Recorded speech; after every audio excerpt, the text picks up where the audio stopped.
네, 오늘은 7월 10일 날 발표한 부동산 대책 중에서 취득세 관련 주의사항에 대해서 알아보도록 하겠습니다.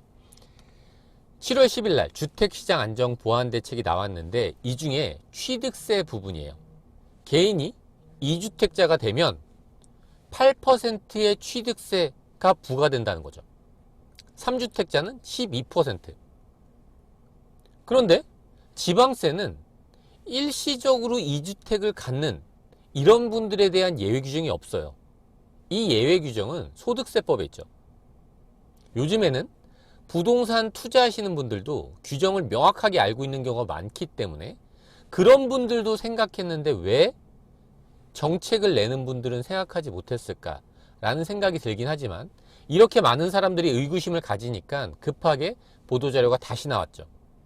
일시적 2주택자는 취득세가 중과되지 않는데요.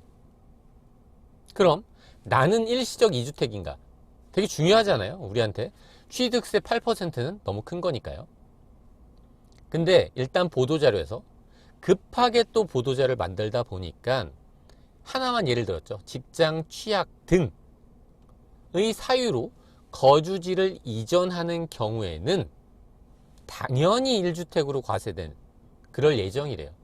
이렇게 당연한 걸 정책을 발표할 때 같이 알려주면 좋았을 텐데 일시적 2주택 이 관련된 규정을 소득세법에서 가져오겠다는데 항상 소득세법과 지방세법이 일치했던 게 아니잖아요. 어떻게 구체적으로 가져올지는 나중에 입법되는 걸 통해서 다시 한번 확인할 필요는 있을 것 같습니다. 그러면 우리가 이 취득세에서 어떤 부분을 주의해야 되냐면요. 주택수를 판단할 때 이 세대가 상당히 중요해질 수 있다는 거예요. 왜 중요하죠?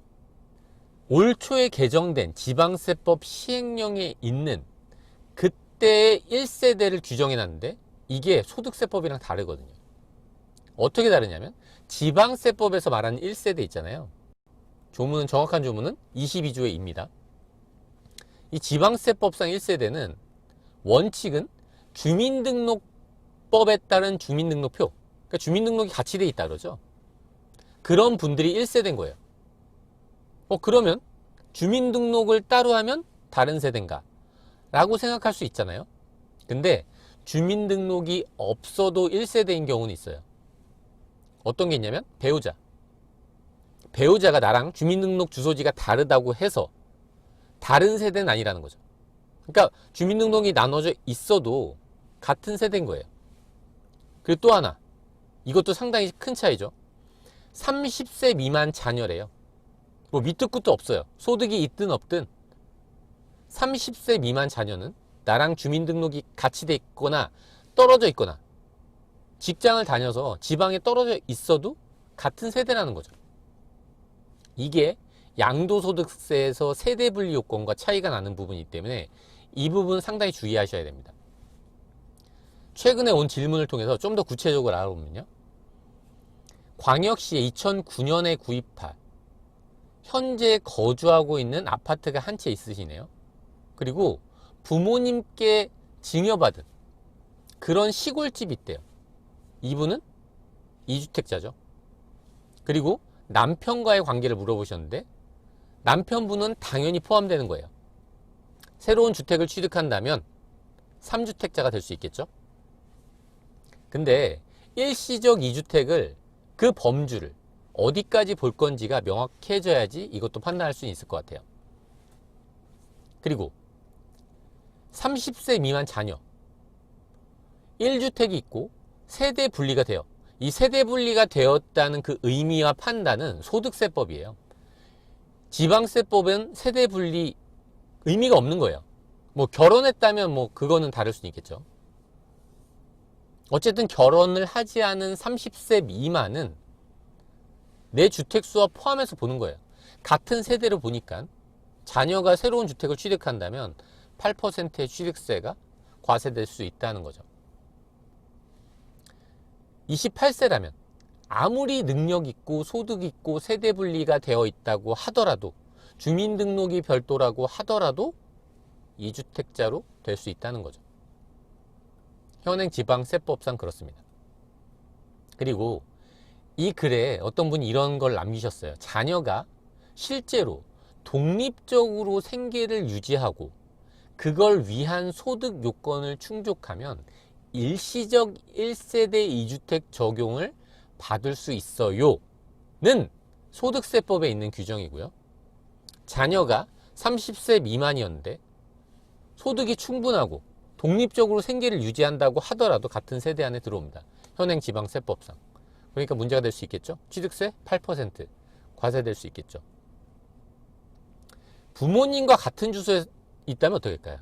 가끔 부모님이 주민등록상 같이 돼 있는 경우가 있죠. 그때 부모님이 시골의 주택, 조그만 주택을 하나 보유하고 계신다면 저는 새로운 주택을 취득할 때 중과될 수도 있겠네요. 과연 이렇게 바뀌는 이 규정은 언제부터 적용될까요? 납세자의 신뢰 보호를 위해서. 납세자의 신뢰 보호를 상당히 생각하고 있었네요, 정부가. 정부 대책 발표일 이전에 매매 계약이 이루어진 경우에는 경과 규정을 둬서 이 지방세법을 적용할 계획이래요.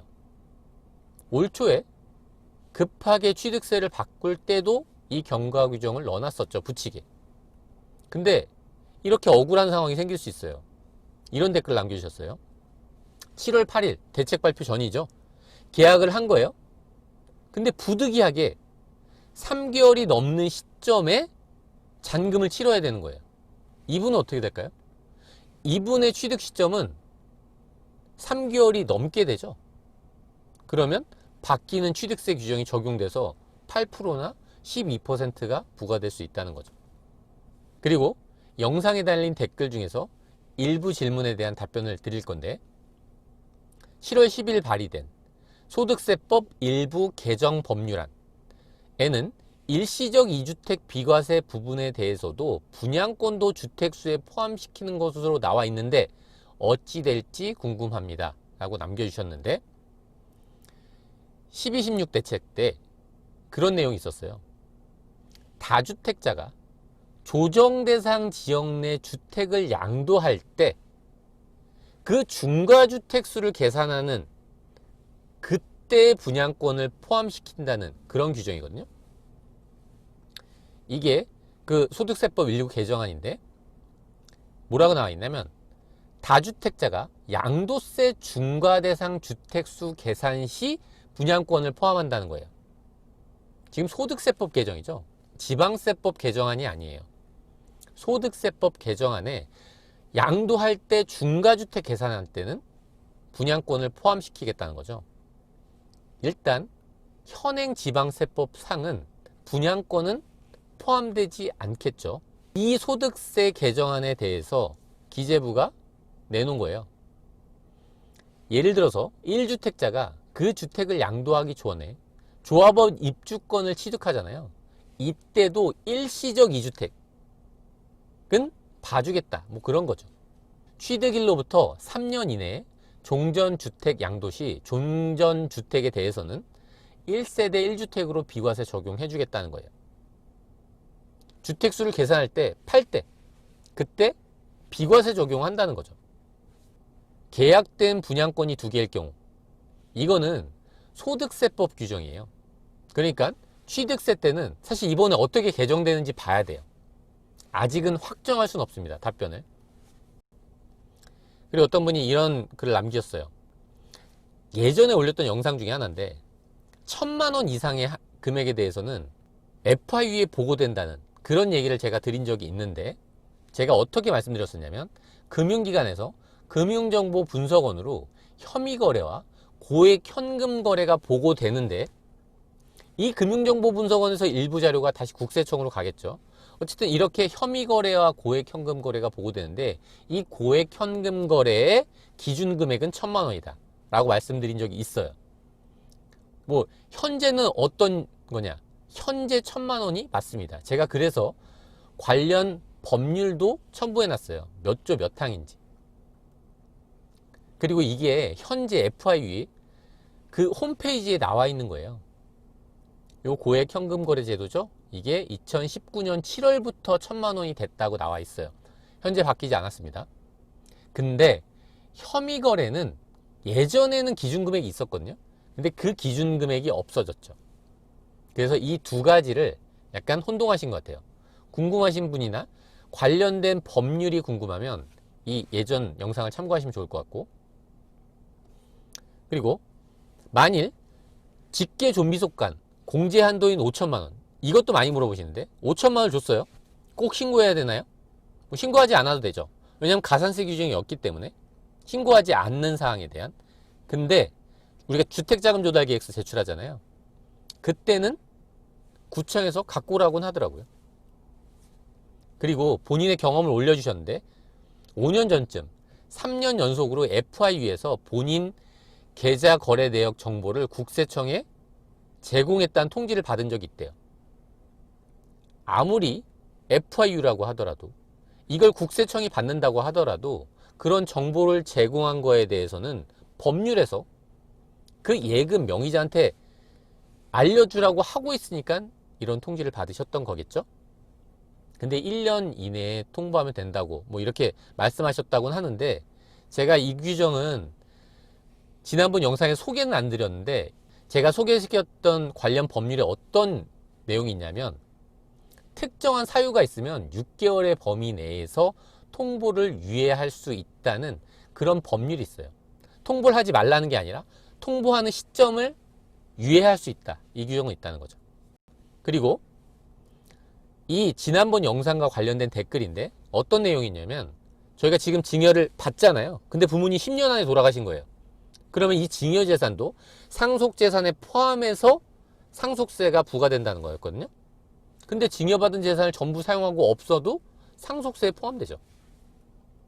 그리고 아들이 자영업을 해서 8년 동안 부모님한테 140번에 걸쳐서 2억 원을 입금한 거예요.